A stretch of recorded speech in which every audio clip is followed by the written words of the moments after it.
In today's video, I'm going to teach you how to pay a bill on QuickBooks Online.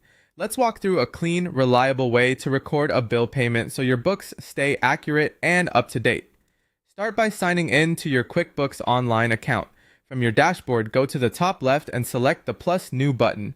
In the vendor section, choose Pay Bills. This opens the Pay Bills screen, which lists all your unpaid vendor bills and gives you a single place to record how and when you're paying them. Before selecting anything, look at the payment account at the top. Choose the bank account you're paying from. This matters for reconciliation later, so double check you've selected the same account you'll use in real life to send the funds.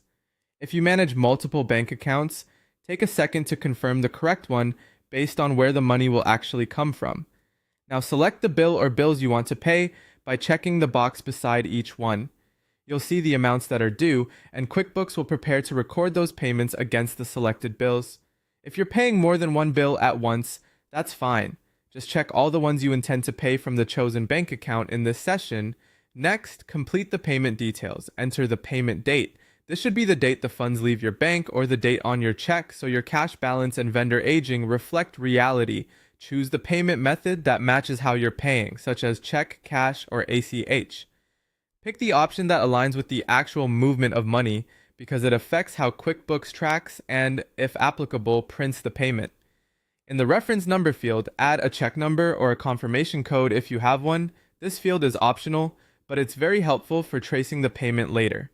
When everything looks correct, payment account, selected bills, date, method, and any reference, save your work. Click Save and Close to record the payment.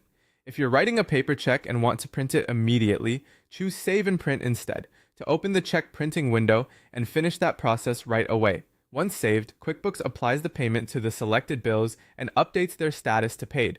That change rolls through your reports and vendor balances, helping keep your books in sync with your bank activity. That's it. You've successfully paid a bill in QuickBooks Online. Open Pay Bills, choose the right bank account, select the bills, enter the date and method, add a reference if needed, and save. Follow this flow each time you pay, and your accounts